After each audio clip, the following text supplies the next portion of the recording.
everyone. Good morning. We're going to speak about the sustainability program of Boom Festival. Sustainability has been a driving force for the evolution of this festival over the past 20 years.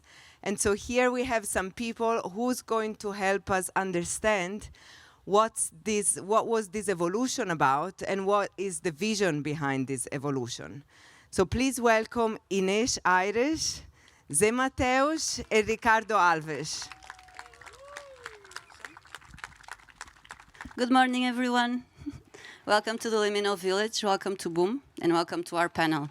So my name is Inez, this is José Mateus and Ricardo. We'll be giving you an overview of what's the environmental program, first at Boomland, so Boomland as a project, then at Boom Festival, and then finally what we are doing out of borders. So how are we already helping other events to become a little bit more sustainable? So we start with José Mateus, our forest and environmental engineer. Hello everyone, good morning. What about environment in Boomland? It's a challenge, of course, because we need to work with this whole environment and the nature. Nature it's here before us, so we need to go with the nature and respect the nature. Every stage, every things you see here, what we build, always respect the nature. Some trees, even you see some drill near the tree, we have the respect to, it's an example, we have the respect to not injure the tree, of course. But let's go talk about what Boomland is. So, Boomland have our land, it's 186 hectares in total, with forest, with agriculture, and we have animals also who help us to cut the grass. We have like 100 sheep and 2 donkeys, mother and son. It's fantastic. The names are India and Bolota. It's the names of the donkeys. And what about Boomland environment? I work here all year. I know what happens here all year with boom or with not boom. It's a challenge, this land. In these times, we have several difficult about the water. Yeah, in Portugal and in all these Portugal, Spain, right now with these temperatures, it's difficult. So I try and to give you this message. Save the drop, please. Here, don't put your feet in the tip taps to refresh your feet, please. If you want to refresh your feet, go to the lake. We have a big lake, so the water is to refresh us drinking. Yeah, and stay safe for your health. About Boomland and what we have here to show you. This here we have only compost toilets for you guys, nothing about chemical and urinals. Also, we build urinals for all of you. We have 457 compost toilets, 257 showers.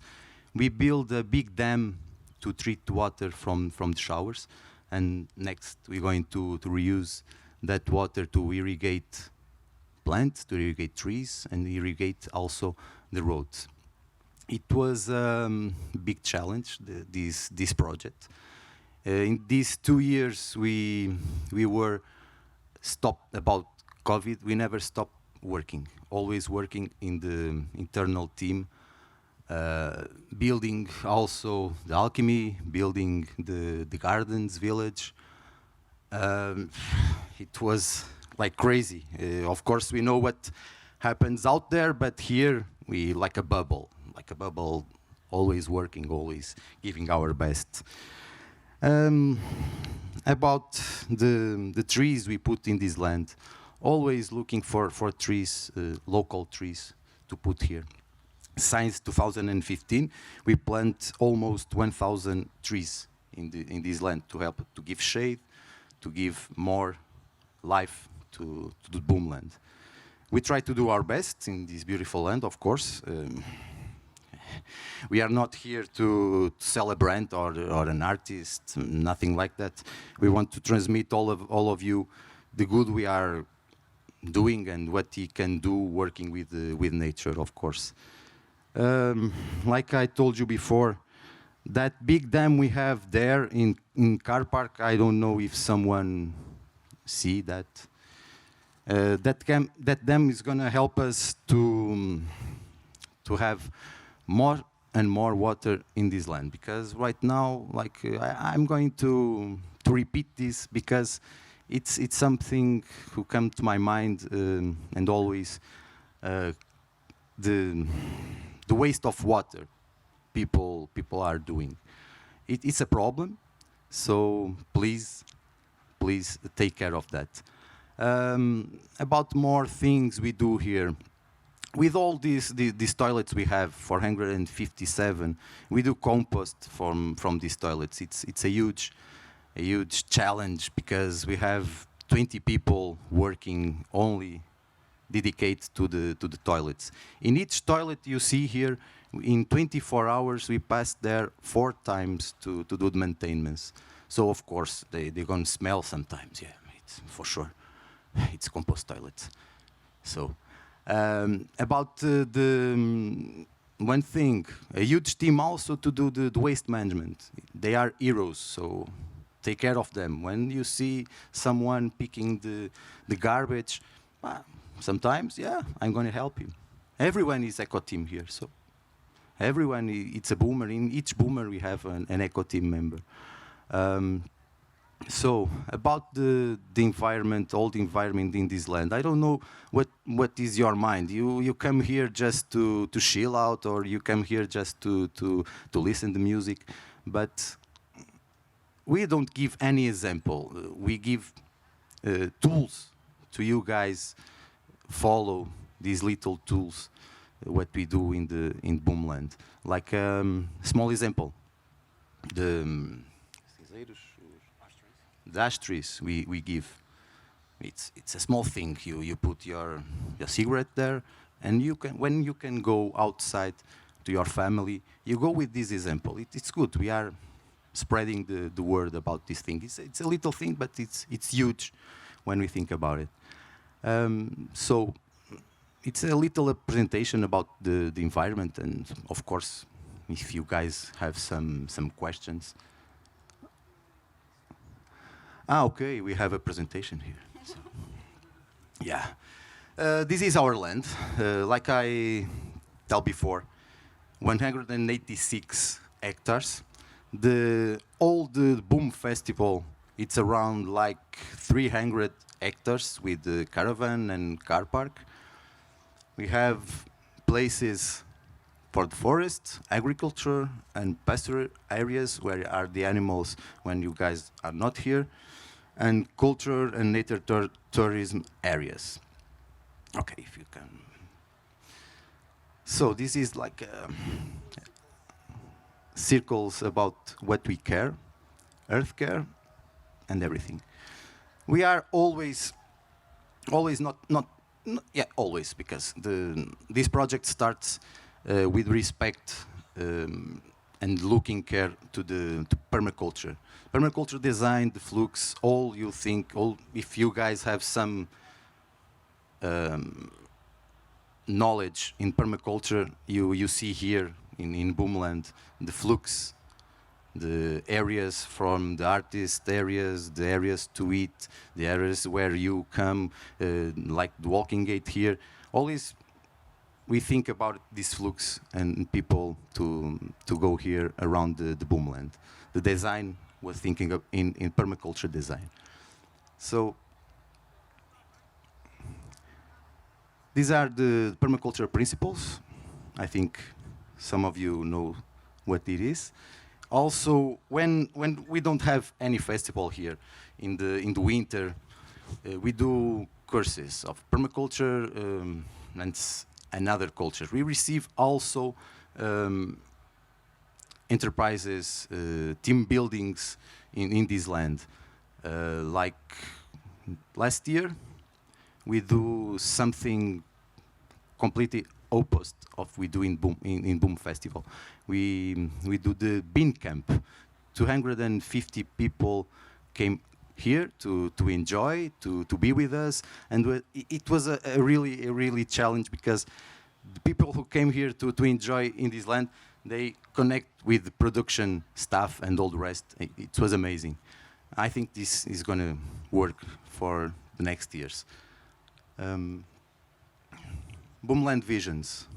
So, creative freedom, free culture, space, music, study, promote respect with discrimination or prejudice, natural reserve to be experienced whole, regeneration and restoration and land, testing ground to develop solutions for social problems, positive values of social harmony. We also have an association who take care of this land. It's Idanha Culta. If you don't know where it is, go and check that. It's a beautiful project we have here. So, Boomland Environment Program, it's this. Forest areas, agriculture, wetlands, pasture, and next we're going to talk about Boom Festival. What is Boom Festival with these all things I talked before. And I'm going to pass the microphone here to the Inez. And of course, later we're going to have some questions. Thank you, guys. Yep.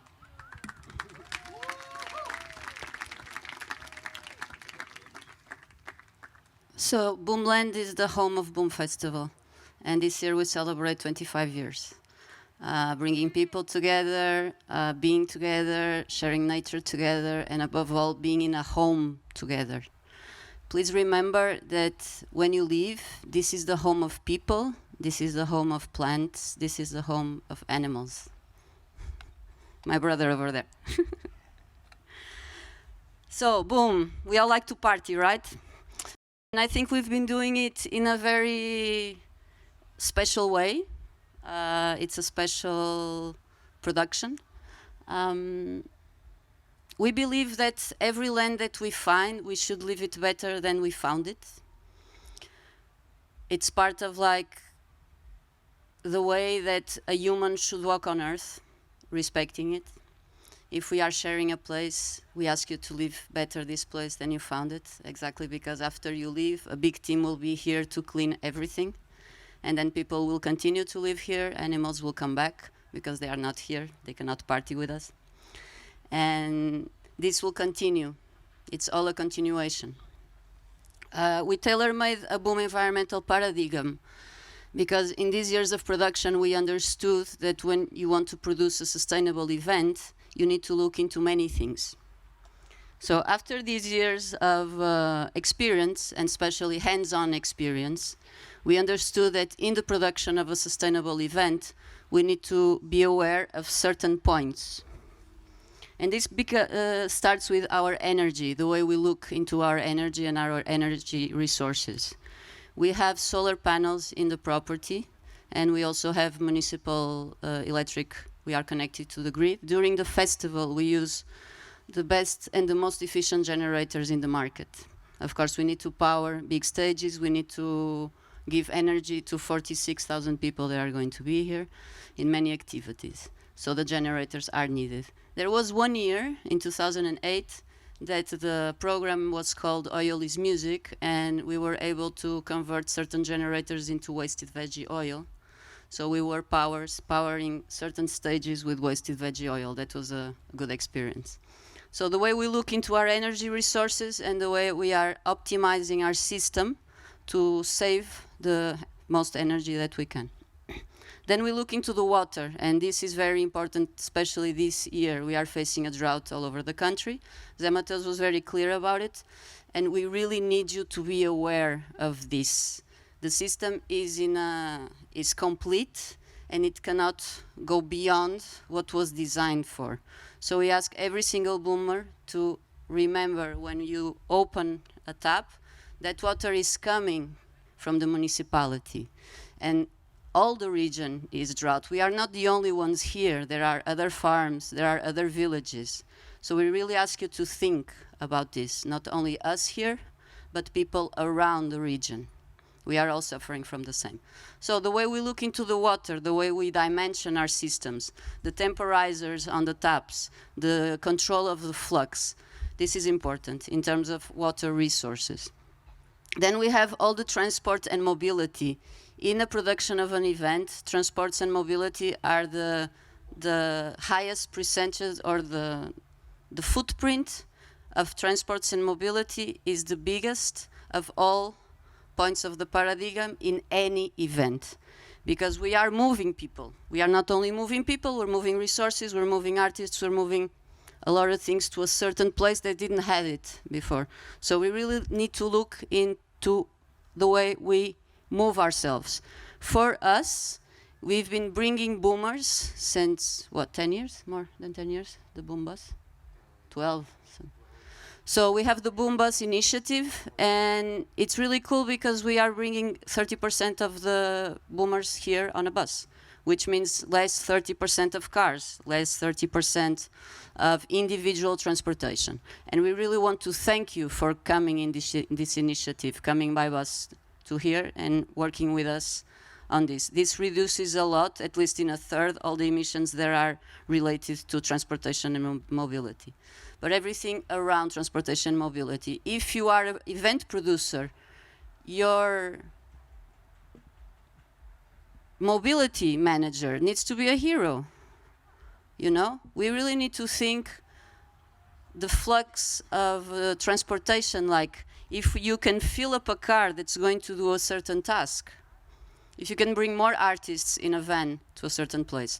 Sometimes when the stress of an event comes, we forget certain things that were planned before. The highest levels of stress, the more reaction a producer will do. But it's good to remember these things, because sometimes we lose control, and you have certain cars doing certain paths, and it's not needed to have so many cars. Or we can optimize all the transportation routes and help have less vehicles on the road. Then we have waste, and seeing waste as a resource. Our waste managing team, they are also heroes. You can imagine how much waste 46,000 people generate on a place. So we also ask you to be aware of our separations. This year, all the packaging and all the utensils that you will use to eat, they are biodegradable and compostable. So they go in that bin. Be aware of that. Read what the glass says. I've seen many people picking the transparent cup of the drinks that says I'm biodegradable and putting that in the yellow for the packaging recycle. Be aware, there are things that are educating you to help us also. So remember, all the cutlery that we're using in the festival is compostable. It should go on the organic bin. Then we have, what we have more? Food, the way we feed you. So food and nutrition, the way we chose the restaurants. This year, 85% of the restaurants are vegetarian or vegan, which helps on the lower of the emissions related to all the food industry. And we have, I think we have diverse enough choice of menus all over. So we have a little taste of all the world, since we have so many people coming from everywhere. This year we designed a sustainability, it's called Know Your Food chart.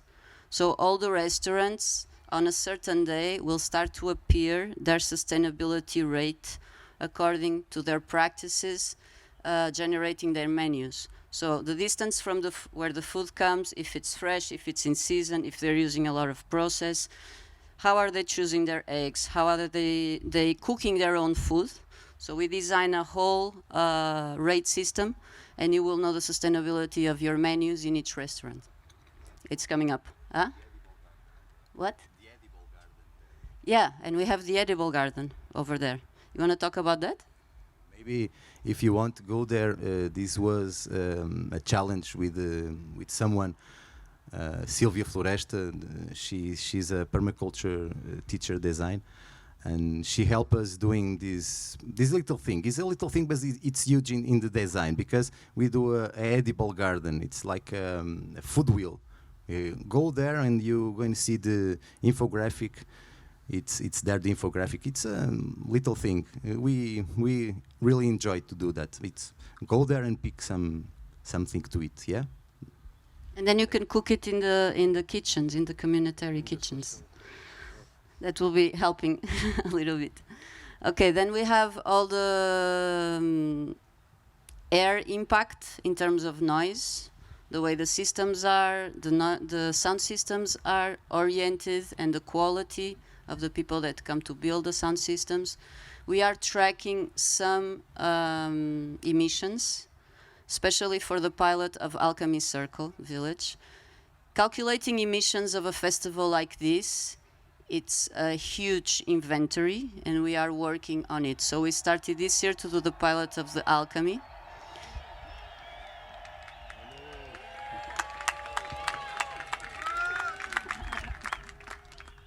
Where we're tracking all the traveling of artists, staff, and everything that goes in that production: energy consumption, water consumption, material consumption. And we're doing the offset for the Alchemy Circle Village.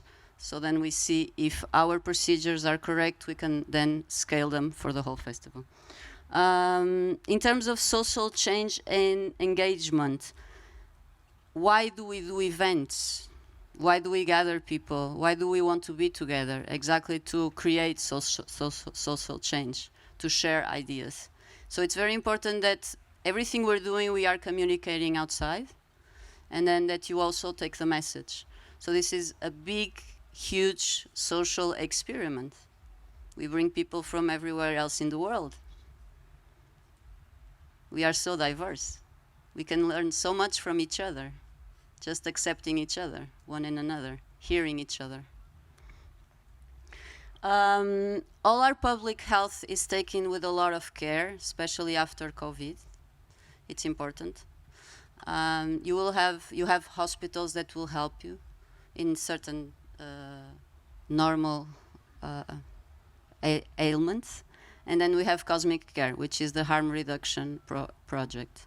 We know that people that come to events consume substances. It's important that you do it in a safe way. So please, if you don't know what you have in your hand, go there and test it. We avoid accidents with that. Our soil, as Mateus said, we are here. The property is owned by Good Mood, so we need to work on it the whole year. After you leave, it will start the recuperation of the soil and all the impact that the structures and having 45 people walking here had. And this is how we encompass the production of a sustainability paradigm for a festival.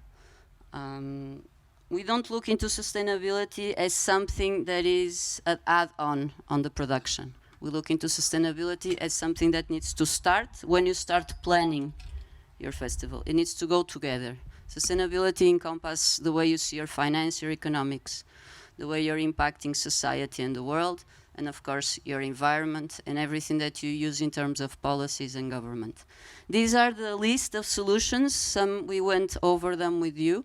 We were talking about them, but this is what we are actually doing, and it's actually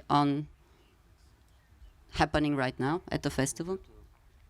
So this year, as you can verify, we stopped selling plastic bottles for water, and we went into aluminum cans because it's only one material.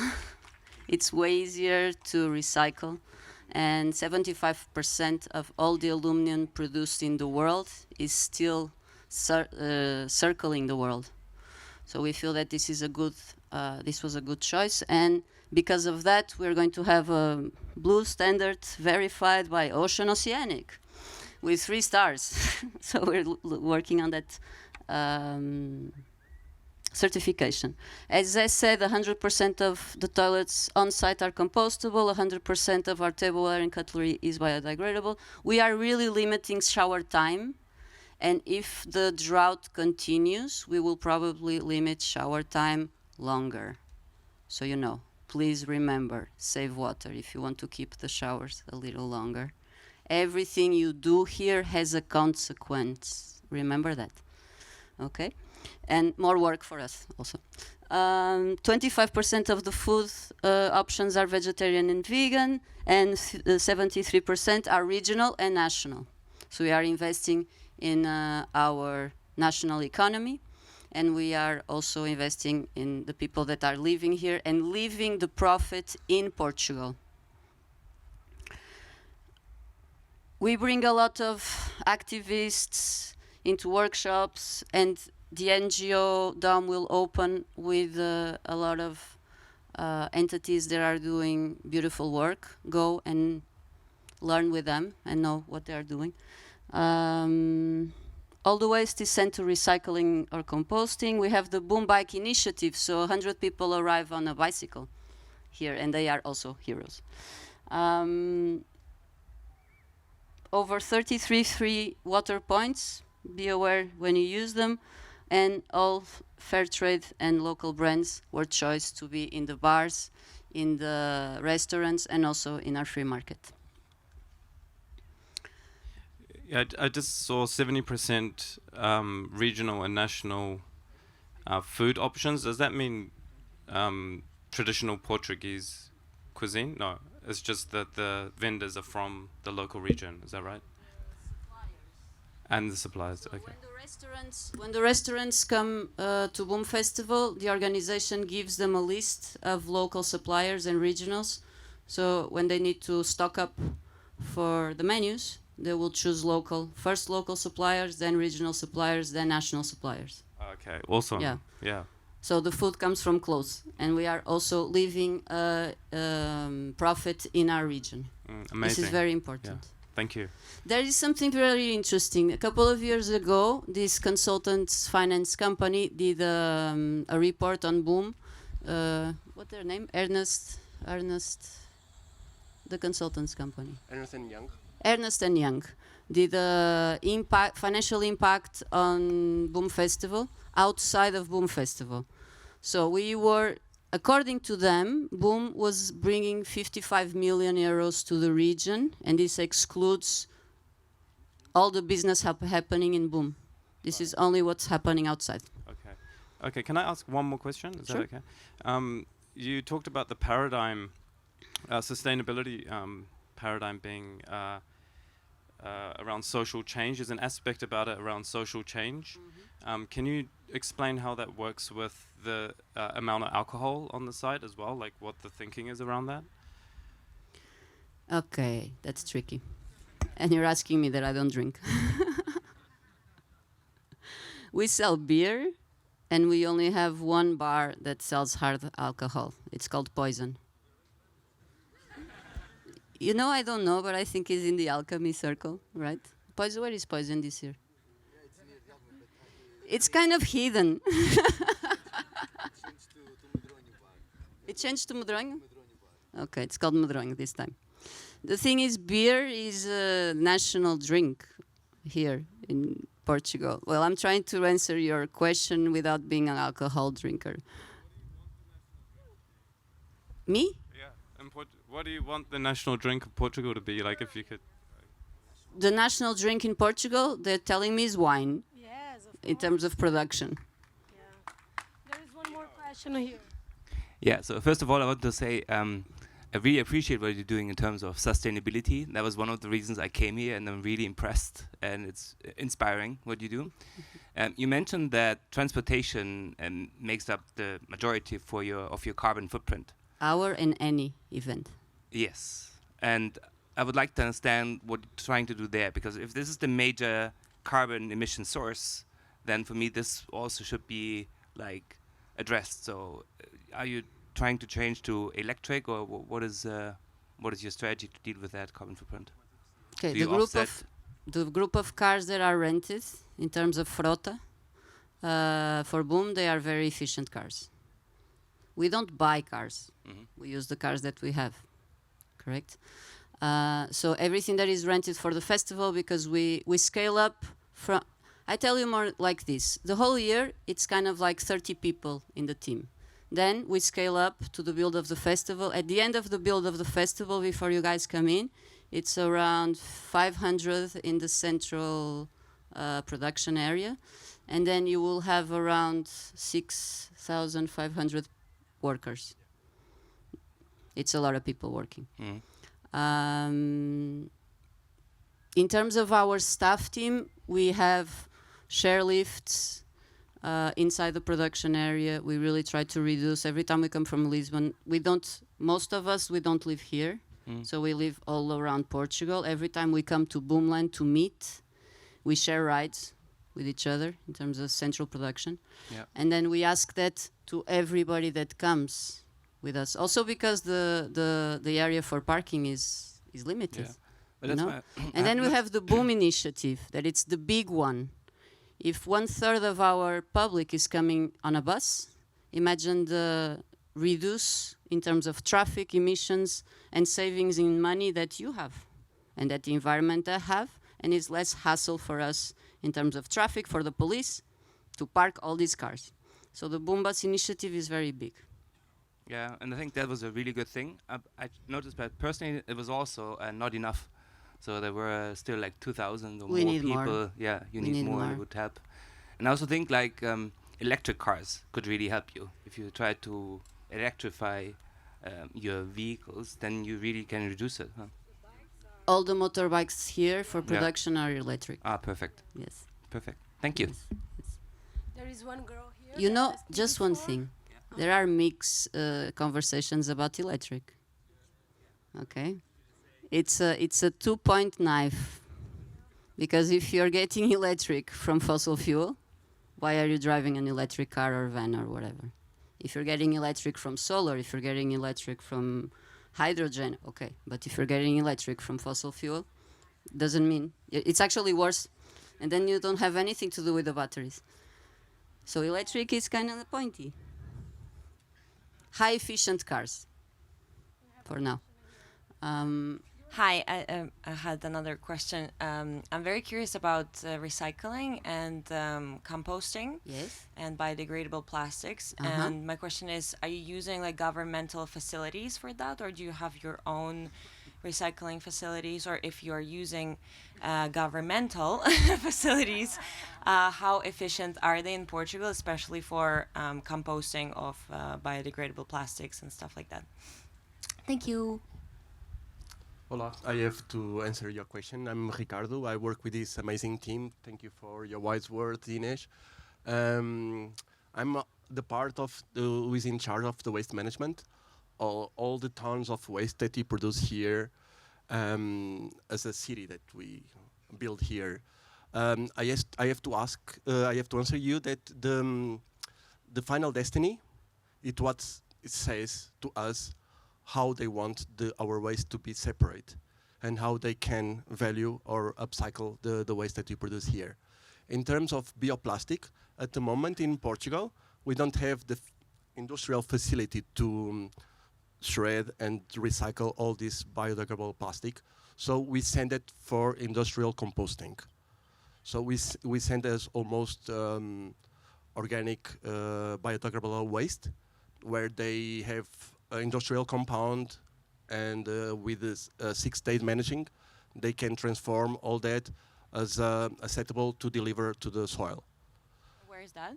That's in, I have to say that the open pit that receive all the waste, it's about 250 kilometers from here. It's really far away. And we drive around 4 times that per day, that travel of the waste. Wow. It's the nearest, and is that open pit that receive all the waste is we are in the middle of Portugal. We don't have a lot of facilities around, and that facility receives the biggest area in Portugal of waste. It's really far away from here, but it's the best one that we have. As Inez was saying, we are on the middle of nature. We always was on the middle of nature since 25 years ago when Boom Festival started.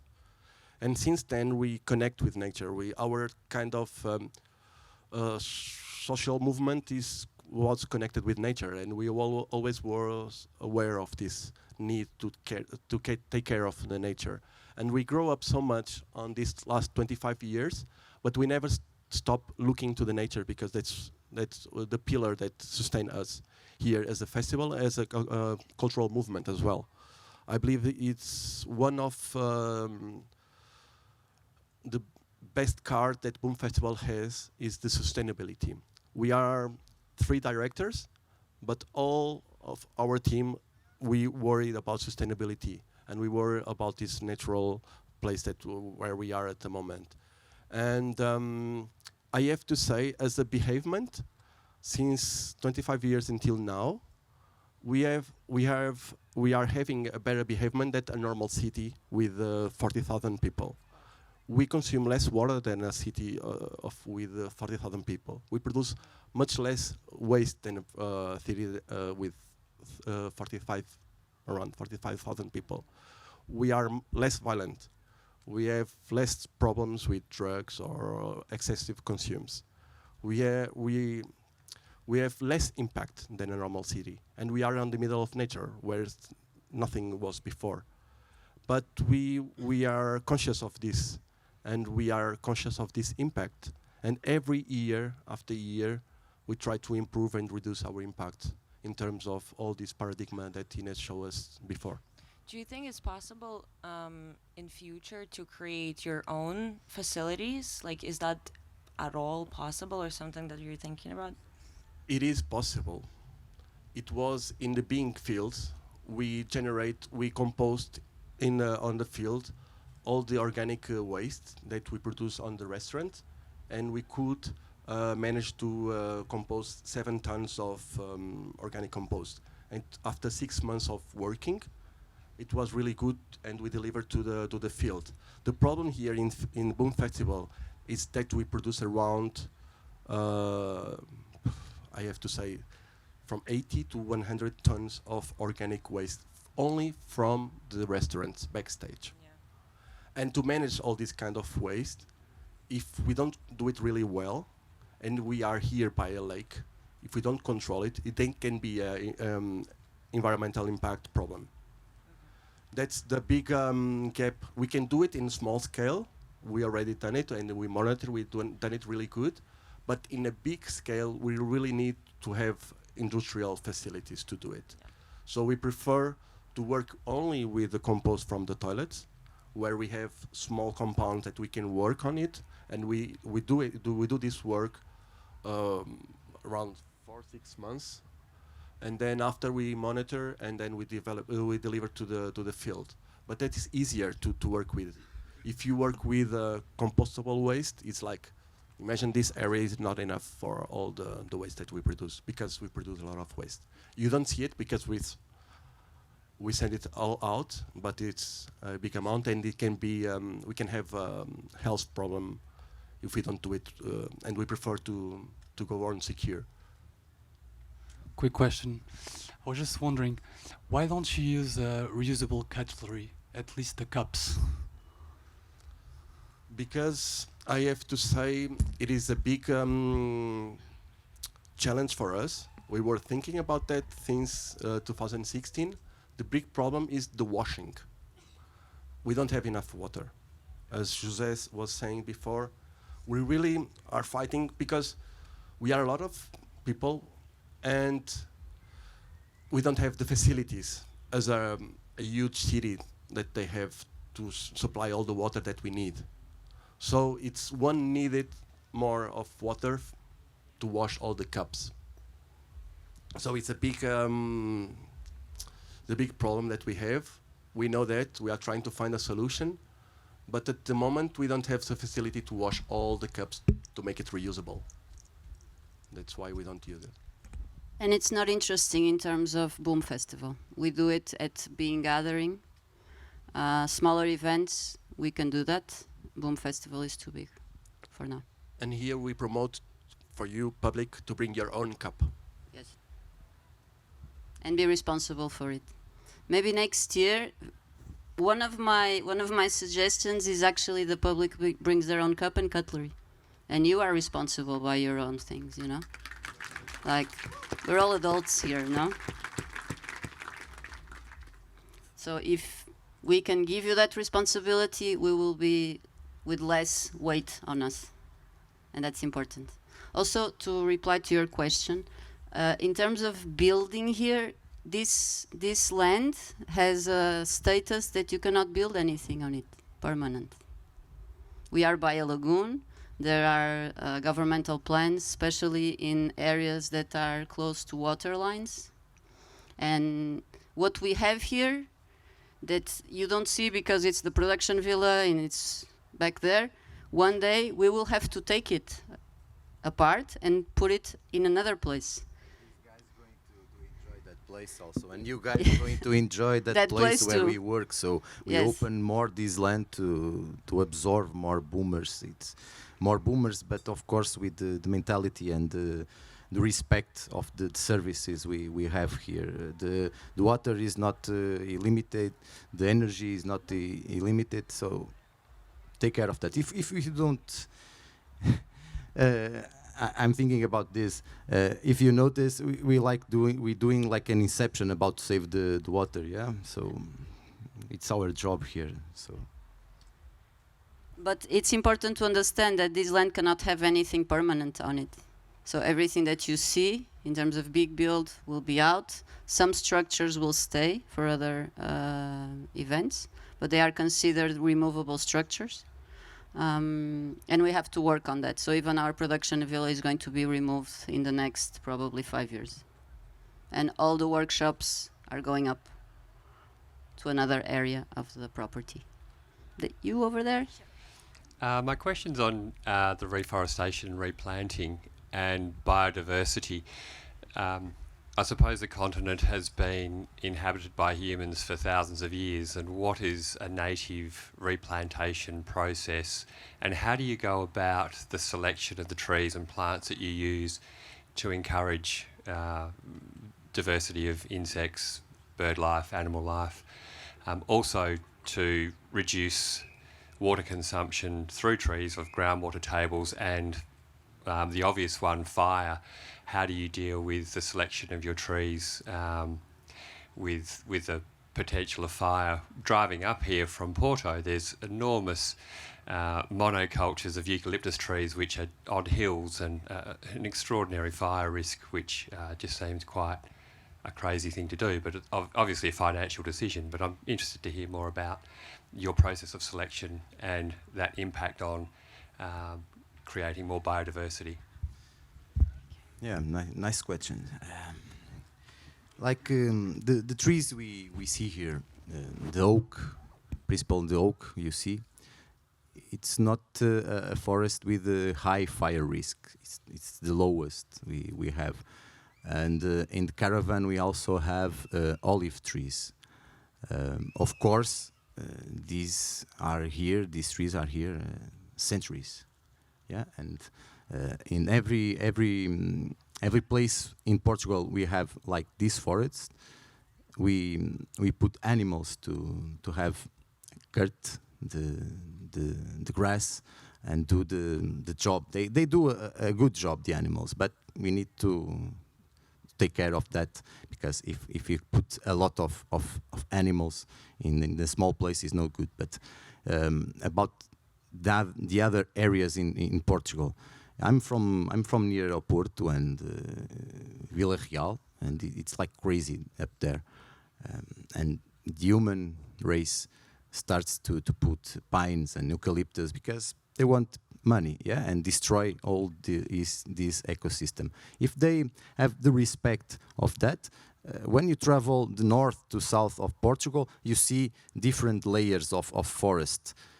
Several years ago, I think it's not that with pines and eucalyptus. But here we have the challenge and the good respect what we put here in this land. Of course, some trees we put near the lake. There are trees who like water, so that's why we put there the trees. And in the forest, we have high density of oaks here. And we're going to do our job and doing well. So, and we want you guys sometimes maybe come here and plant with us some trees. I'm going to talk with somebody to sometime maybe a few of you come here in the right moment to plant all this land now. But November, yeah. First of all, thank you very much for everything you're doing. It's really, really, really inspiring. I had a question about the compost toilets because I noticed that the system changed. So I was wondering, like, what are the improvements, what are the choices there, and how does it work? Yeah. Why you telling the system change? What do you see to ask that? So I noticed that there's no more sawdust being used. And I've been trying to kind of look at the system from the back, but obviously can't reach. I think the pipe is closed off, or at least like it seems so you're doing something to keep the smell down. And I've never seen a compost toilet without any carbon being added. So I wonder whether you're adding it yourself and why that choice, etc., etc. I'm happy, like Inez is telling, because someone look at that, someone is seeing what we're doing. So, thank you, guys. I'm sure I'm not the only one. Yeah. Be assured of that. Compost toilets exist several years ago. It's nothing we built new, yeah. But it's a work team. It's a work team. We do several experiments in our production village. Like we're gonna do this test and another test with several materials. But since 2008, we look at tank and look at what we have, and principal things it was the smell and the effluents, the liquid, because the smells come from the liquid, okay. And we do something new in that tanks. We have like a grid like this in the bottom, a grid who separates the liquid from the solids. And we don't use sawdust. We use something like turf, pine, and wood. And we do all the maintenance. Like I told before, we pass from each tank in 24 hours 4 times. 4 times, guys. It's huge. That's why you don't have smell, but you're gonna have smell, of course. These are compost toilets. So, and the extraction system, we rebuild also the extraction system. In some places, we have carbon filters inside, because in places of the stages when people are close from the toilets, to don't have that situation of smell, we put carbon filters from people in there, and they are happy dancing, and of course they don't like it smelling. It's like shit. Yeah, this is shit. So if the toilets have one thing here. If they have the problem is really shitty. So we have a shitty problem here, but we have a huge team to work in that. It's fantastic team we have, and fantastic team, and all of us, and operational team, the team who think about this, who build this. It's not just us, it's everyone who put a screw, even someone who put a screw in the toilet. It's important because they think what they are doing. So, and you guys, when you go into the toilets, respect the toilets. You see the flyers, yeah. It's a nice flyers. It's good. Yeah. Clear? You understand what he's saying there? The tissues you bring sometimes. Please don't put tissues there. It's baby wipes. Yeah, baby wipes. It's no good because we do. Yeah, because we do compost from that, and you don't imagine how how many of that we have to go there and pick by hand? It's crazy. So please don't put that. Yeah, and enjoy the toilets. And thank you to look at them and bring this question here. Thank you. Hi, Boom is a leader in sustainability for festivals. So kudos to you and all of your team. Is it true that the International Standards Organization approached Boom to develop a standard for festival sustainability and that you rejected that offer? And if so, why did you reject it? And what is your approach for trying to influence other music events to adopt the practices that you guys are developing here? Hello, thank you for your question. So, yes, we've been awarded since 2008 as a sustainable festival or recognized as a sustainable festival. Just remember one thing, there's no such thing as a sustainable event, to be very clear. We are doing the best we can with what we have. We can become more sustainable, but an event as sustainability is a paradox. Right? Okay. What we did, in terms of influencing outside, we received, 4 years ago, we received an invitation from Cascais City Hall. It's a city by Lisbon, big city, and they came to ask us exactly that. They asked us a consultancy project that it's been running for 4 years, and we are helping the event department in Cascais municipality with good practices that come out of our 25-year experience. So we wrote a book. It's called Manual for More Sustainable Events in Cascais. It's like how to make a sustainable event step by step. It comes out of our paradigm. So everything that now goes out in terms of sustainability from this team will always respect the paradigm. So the manual is written under this paradigm. Because we understood Cascais has around 360 plus events a year, and all the events are different nature. You have from marathons, you have car racing, you have festivals for children, you have music events, you have carnival, so all different natures and all different DNAs in terms of event. We created a sustainability matrix.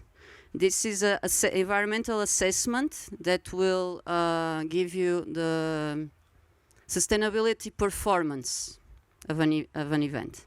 So that you can compare Boom Festival with your birthday party, with the Olympic Games, with Carnival. Understand in terms of sizing. Because it's very difficult to compare in terms of sustainability an event of 40,000 people and my birthday party of 200. But in terms of performance, this is important, it's true, you know? In terms of performance, if let's see, I'm an unconscious person and I just do my birthday party and I don't think about sustainability. In terms of performance, Boom will be more sustainable than me. But of course, the footprint of Boom is bigger than mine. So we have two ways of seeing the sustainability in an event. Performance, what are you doing with what you have? And then footprint, and that comes with consumption. So for Cascais, we did this. They also ask us to create contents to write a municipality regulation for events. So our proposal to them was, for you to give a license to an event, they need to have minimums Olympics in terms of sustainability. So we help them create this list of minimums Olympics. You understand this term? Okay, minimums. Like for you to have an event in this municipality, for me to give you a permit here, you will have to go at least this list. So we help them with that. And this has been a 4-year project, it's big. It's for a whole municipality. It can be scaled to any municipality in the country. So in terms of government, that's how we are helping or giving what we have outside. In terms of private promoters, we created balance. What is balance? Balance is a spin-off of Good Mood, is a consultancy company. And this is important because Boom has a very strong image. If you want to talk to corporate people, it's easier if we talk under Balance than if we talk under Boom Festival. Understand? Because unfortunately, there is still some, programming, segregation, etc. So we created a spin-off, that's Balance, and this is just a company that helps other events become more sustainable with the tools that we have. So we are bringing our knowledge outside, starting first in our country, because we think it's important, and then go internationally. Did I answer your question? Good.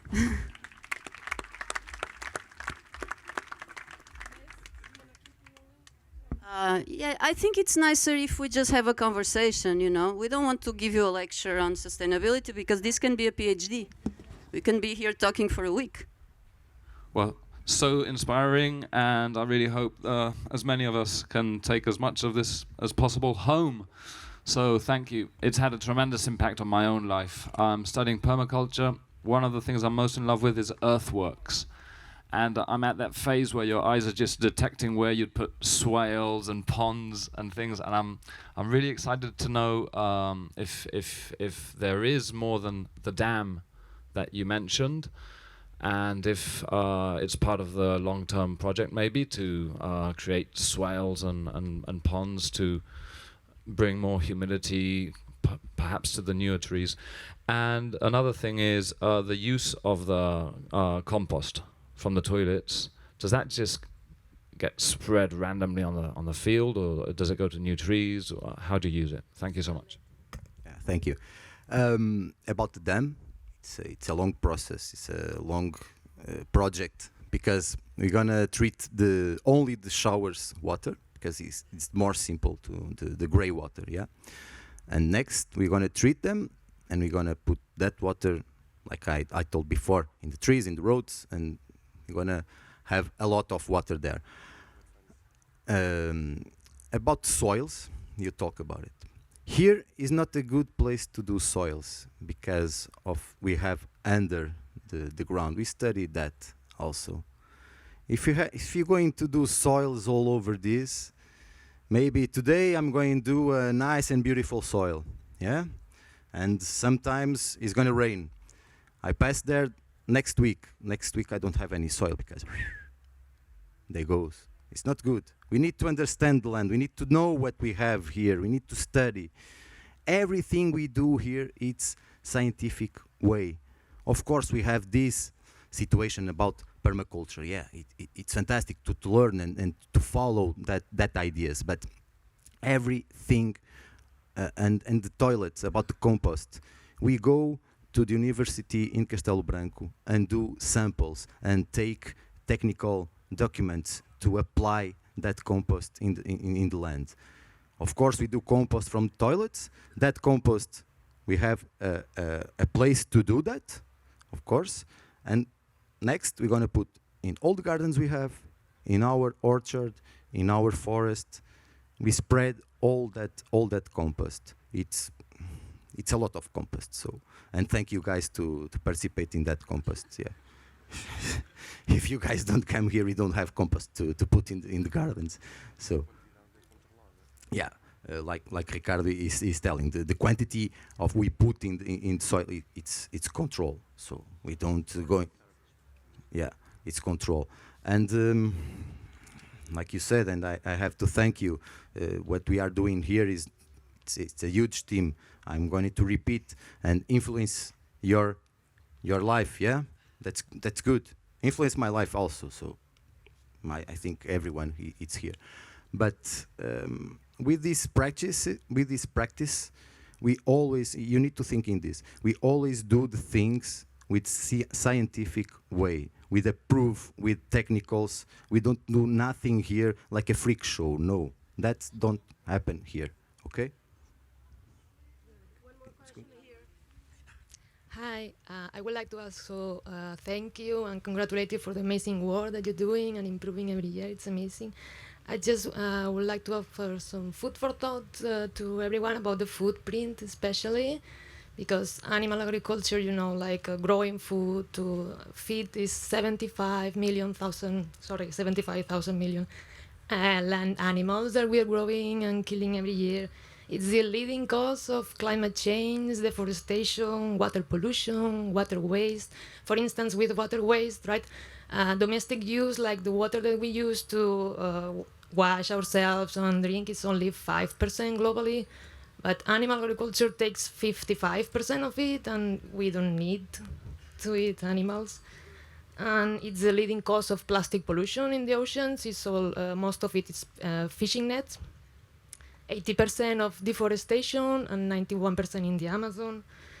So, like, the most impactful thing that we can do is choosing peace and respect on our plate, respecting the earth, respecting the animals.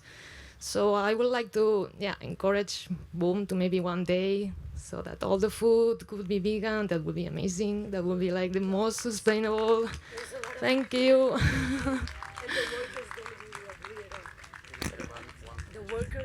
Hello.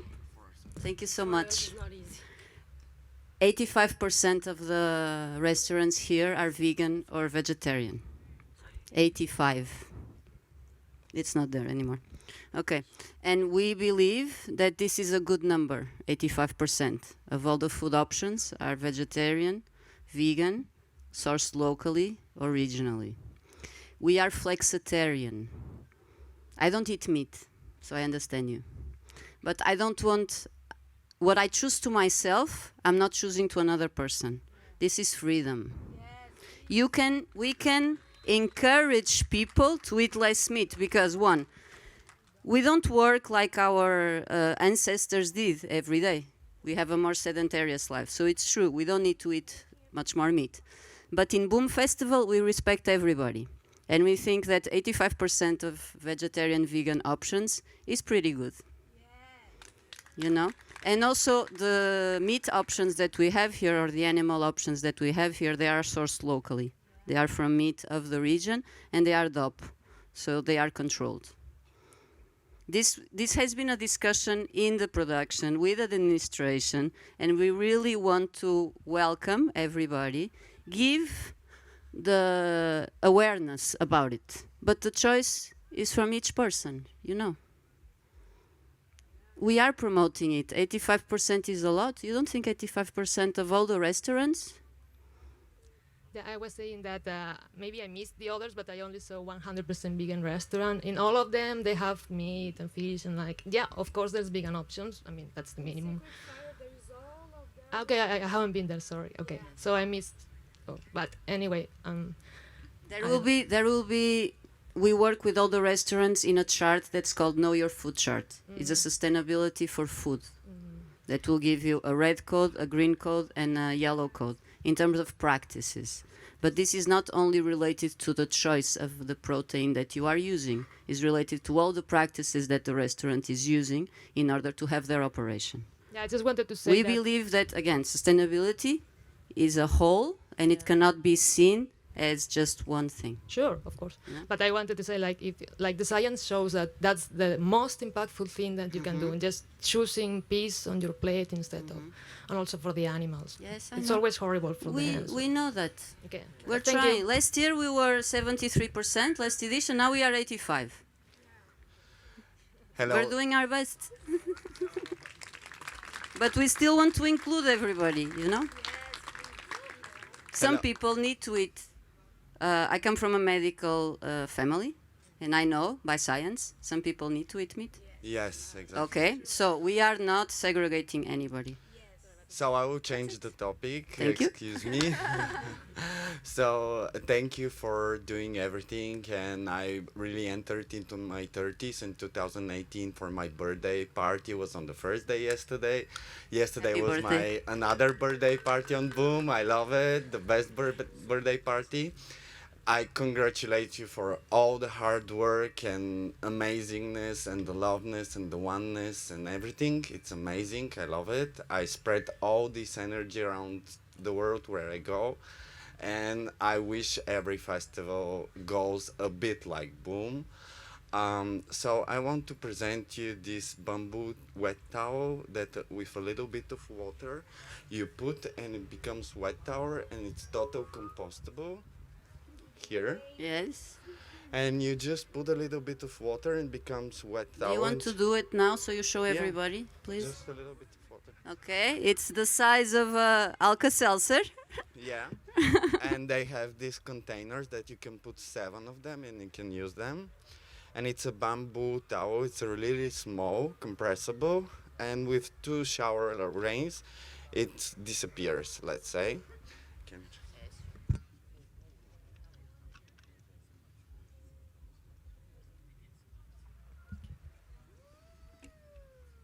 And it's very strong. It's very strong. Thank you. Ta-da! And you can wipe your ass or your face or whatever. I mean, you can wipe yourself, and after that you can throw it. And you can just throw it, use it, throw it, and after that it disappears with 1 or 2 rains. And where That's the people amazing. can find it? Normally, this is, yeah, this is very, very useful and very cool for sustainable festivals, especially for your composting toilets. It's bamboo. It's very, very strong. Yeah, it's very strong. Look. It's kind of strong, huh? So, yeah, it's kind of pretty compostable. And this is like from bamboo, compressed bamboo. And you can really use it, I think. You have more? I have more in me, yeah. And yeah, you can. It's Bulgarian company that they're doing it. I'm from Bulgaria, and yeah, I really need to find exactly the company in Bulgaria, but I buy it from Zero Waste store in Bulgaria, and I really love it. I mean, as a user, I have my container here, as you can see. So this is the container that you. It's like this. Turn to the audience. Yeah, this is the container, and you take it like this. Oops. And you take it like this, and these are the bamboo. And, so, dare to change and go for sustainable living. I brought my own cup and all these bottles and stuff, and I think that everybody can use it and use it responsibly. Yes. Yeah. He wants one. That's really cool. Have more questions? I have a suggestion about the date because problem here at the moment is water and cooling. So we spend, I think, a lot of energy for making ice, for beers and so on. And isn't it possible to shift it maybe the festival towards October or November? Because I think also...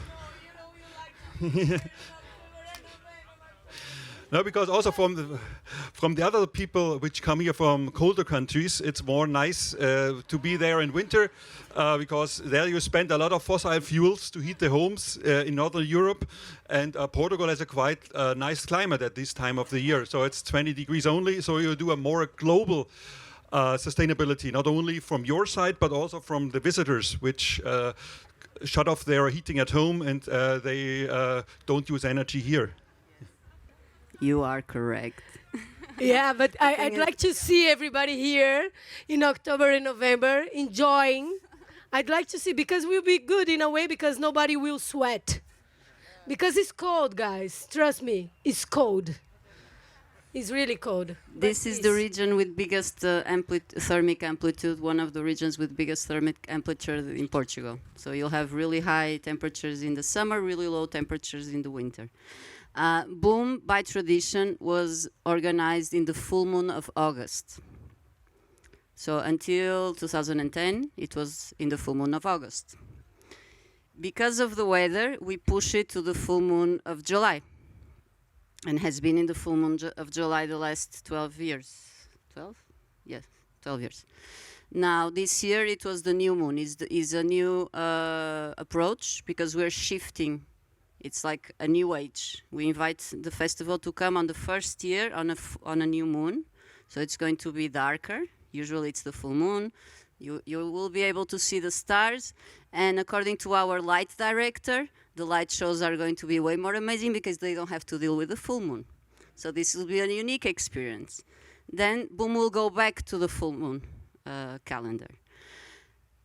Let's see, we need to work the full moon of a month and then try to push it. If we would push it, we would push it back, not forward. Why? Because after the winter, the land is more hydrated.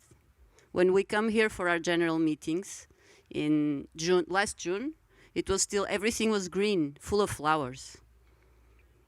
So if there is the possibility, because this is a whole team discussing this, we would push it before and not after.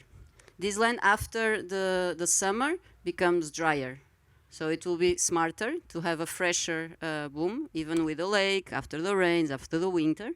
It will be to do it before, not after, yes.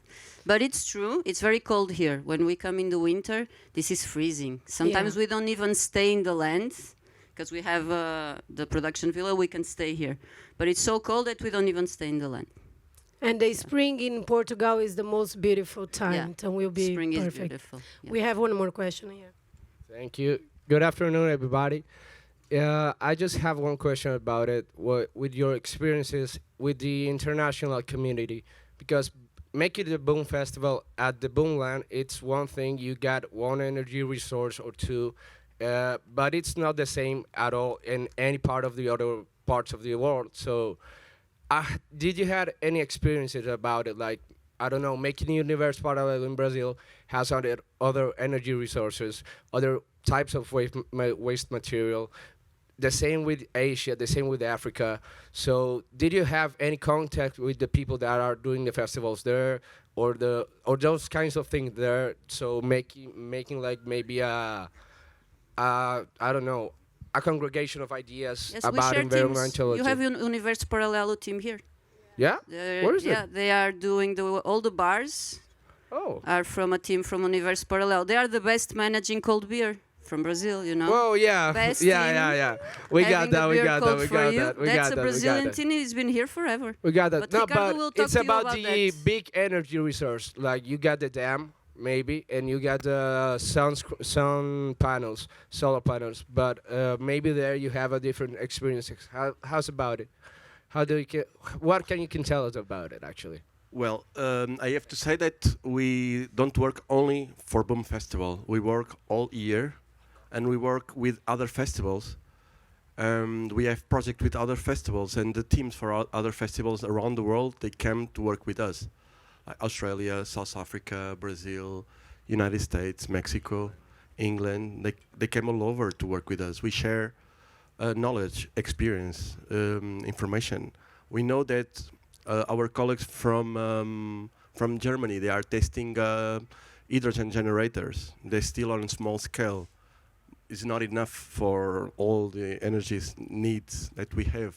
Cannot supply all the needs, but we are testing. We're sharing experience in bad results as well, good results, and new technologies. I have to share with you all our European project that we are developing now with 4 festivals around Europe, from Dur in Belgium, We Love Green in Paris, Pohoda in Slovakia, and Boom Festival. We are sharing all together with 2 more NGOs, the Greener Festival from UK and Europe from Germany.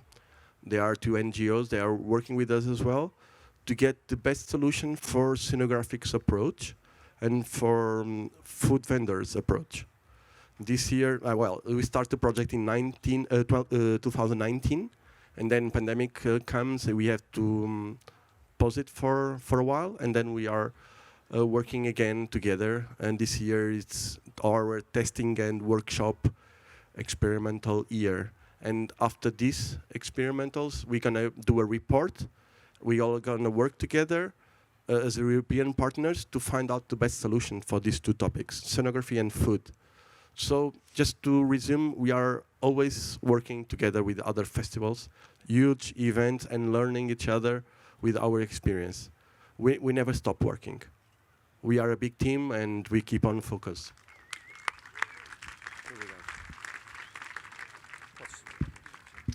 Hi everyone. Nice to see you. Thank you, man. Thank you so much for all the hard work you've put in. Thank you for inviting us together in this conversation. Thank you for having me here. I'm a Boom virgin. I've been enjoying festivals for more than 25 years. I work in the recycling at Glastonbury.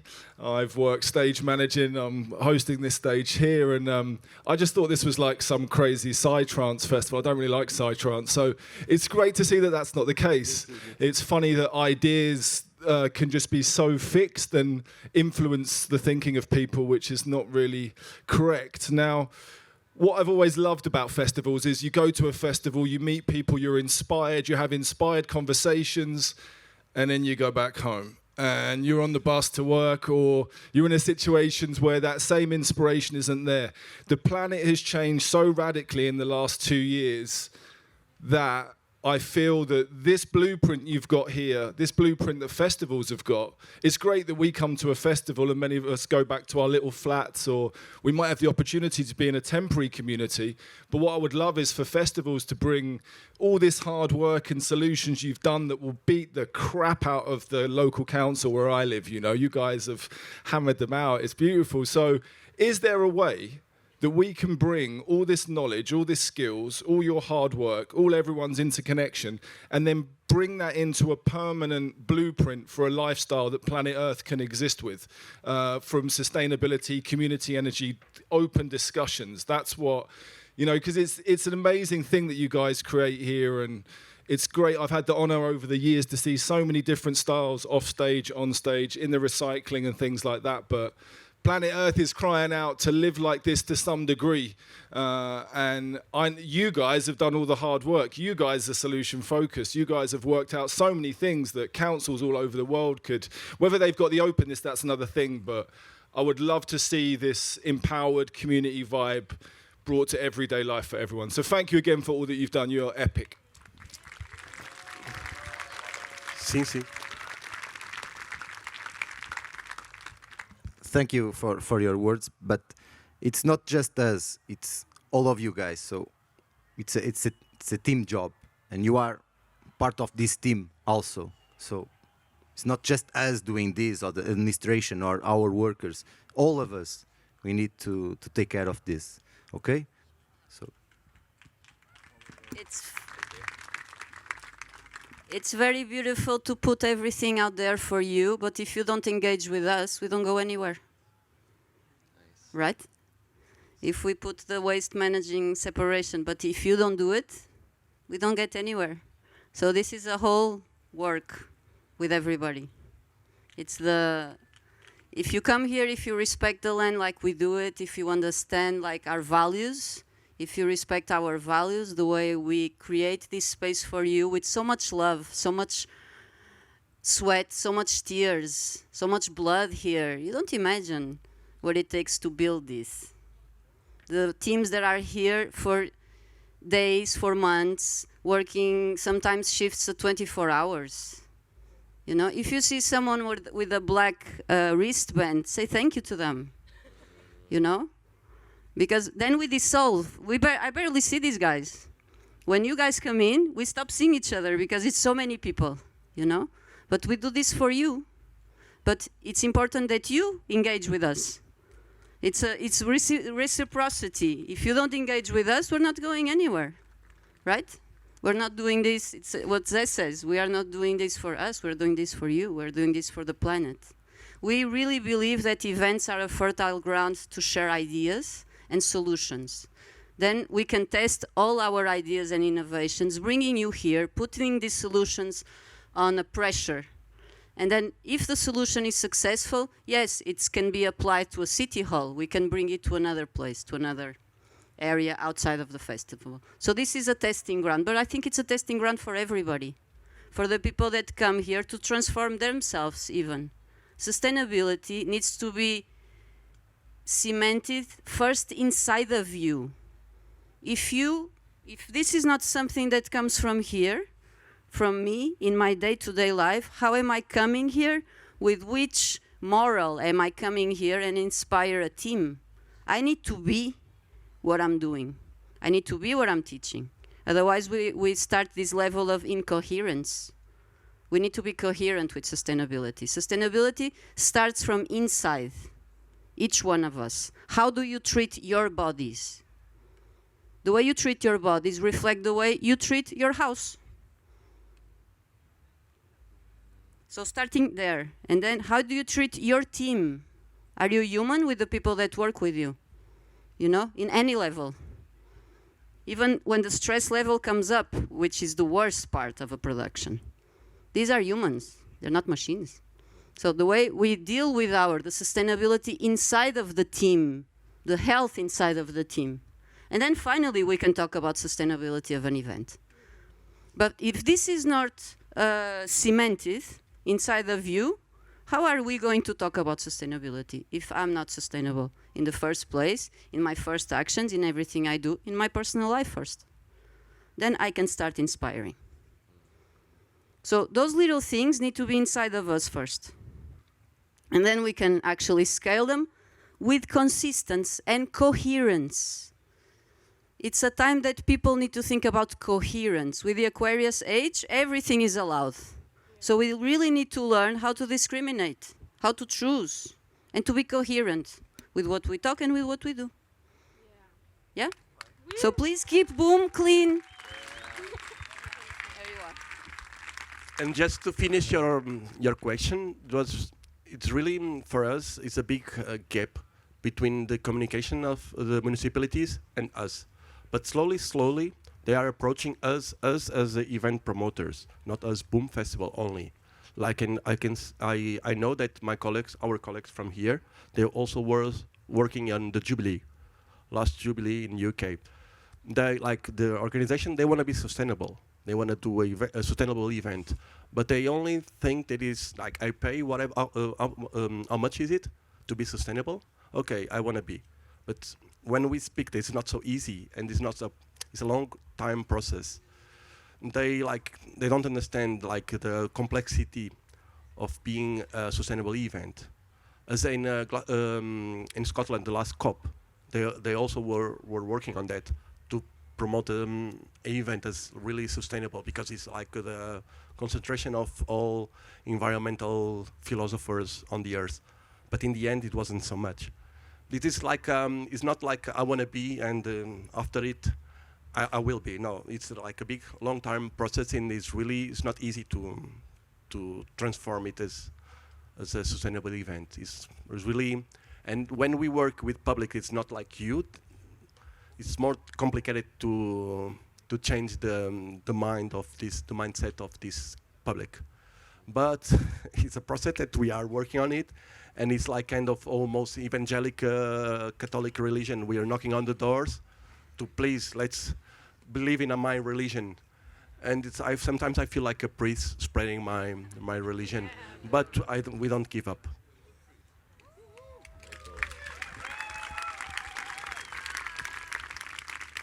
All right. Thank you very much for taking my question, and just thanks so much for everything you guys are doing to kind of maintain and preserve this land, so that we can all enjoy it, and so that the wildlife and the natural environment can sustain and continue to enjoy itself. But I had a question specifically about the planting, the replanting, and the composting that you're doing to sustain the land. Specifically, focusing on soil erosion, because there's a lot of foot traffic. So I'd be really curious to hear what you're doing and what you do in terms of planting and composting to get the green plants to keep coming back and to keep holding down the soil and to keep holding the moisture in the soil. Just so that the natural environment can be sustained between the festivals. Love to hear about that. Thank you. Thank you. About the soil and about the land, of course, it's several or too much the people walking around. Yeah, you going and walking around, and even if we don't cut this, when you guys come here, it's everything like dust. Yeah, you understand? Too much food walking around the Boomland. And I'm gonna share something about these years we stop bring people here, or we in 2020 we don't do any boom, and the land appreciate that. The land, like new trees coming, animals all around, and the land regenerate like in a huge plan. It was fantastic. And the situations about when we do some drill, when we do something with machines, always we have the notion to put seeds there, to replant the earth we are working. So that's it's in our minds. Of course, we don't have all the control of all the teams or all the workers are here. We don't have the control, but we try to have that control when someone is planning a huge thing to put a cable or something like that. They contact us and show us in the map, I'm going to do this, so do your thing, and next going to treat well that land. Of course, it's a problem what we have here when you. It's not a problem. Don't go that way. It's good have you guys here, but of course when you walk around this it's like dust, okay? And it's good boom in two years, because we have 1 year to regenerate the land. It's fantastic. So thank you. We have the last question here. No pressure then. I've fallen in love with cork oaks, because cork is an incredibly sustainable material and can be cultivated in a really regenerative way. On the drive-in though, and throughout a lot of Portugal, you see so many ploughed cork forests, totally degraded, dead basically. And the land here is so abundant and beautiful. How are you working with your neighbours to kind of disseminate your land management and influence the wider catchment and the wider landscape here? Yeah, thank you. Thank you for your question. I have to confess it's not easy to convince our neighbors to maintain their soils rich, to grow up a really nice natural landscape. Our Portugal, the interior of Portugal, or you have only small piece of land that have only one owner, and the owner doesn't have the money enough to maintain this small part of the land, or it is on the other part a really huge part of land that is made to explore for profit, and that piece of huge part of land that is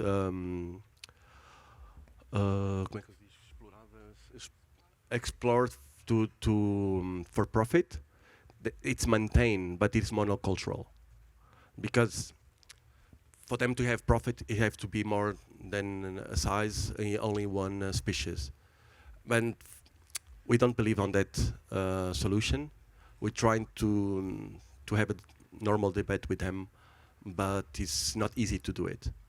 We maintain around because for safety, because we need to maintain for fire protection, but we also have a big part of eucalyptural cultural just next to us that we're trying to cut them and to replace for quercus oak and olives and autochthonous trees. So it's really important that when you see a landscape, that you don't see trees that doesn't belong to the landscape, like palm trees or whatever the people decide that is a beautiful plant to plant it here. We try to explain to our neighbors that it's really important to respect the biodiversity that we have around, so we don't impact our nature and our animals that's living here. If we bring a plant from tropical countries or doesn't belong here, like eucalyptus, you'll bring some other species or insects or pregs that can kill all our autochthonous vegetation. It's not easy, but we try to explain them not everyone understands that, but we keep on spreading our beliefs. I want to give a big, huge thanks to the Eco Guardians who are there and doing a huge job. So, thank you guys. Thank you guys. And just look at boards. They are fantastic. And thank you guys. Of course. Also, everyone. But I want to be a big thanks to the Eco Guardians. They are a really good job. Yeah. I want to add something to you. Portugal has a fire problem. It also has a reforestation problem, and we also have a monoculture problem. But this is the whole country, no? One of the little things we are trying to do to set up is a volunteer carbon market for independent people. What I understood when I started studying these mechanisms like 15 years ago was that if you want to do an offset, you will send money to a country that is developing. So developed countries would send money to countries that are in development. Right now, what we feel is that Portugal is in development. So the impact that we generate here, that we have here, we are trying to build this voluntary independent market that will keep the money of the offset, people that want to do their offset, and we work in regenerative forest here. We think is a solution to keep the money in the country and not send it abroad. And then we can start thinking on the regeneratory labs and thinking about ecoforestry. But you've traveled in the country, right? You've seen it. It's big, you know, it's, call it a lobby, call it whatever. But it's strong, it's big. And I think there's a force, there's a driving force that a lot of people that are here, that I know, are working on regenerative projects. And Portugal is also a country that welcomes these projects. So we have a space here. And if we are real, if we are coherent with what we are doing, if we show results step by step, not megalomanous crazy things, you know, because that doesn't happen in nature. Things need to have their stages. I believe that we are going to arrive to a good port. But it's always going to be this duality, you know? It's a dual universe, dual dimension. That's where we live. Yeah. Thank you so much. Thank you, guys. Yeah, thank you. Enjoy the festival. Keep it clean, keep it beautiful, and have a lot of fun.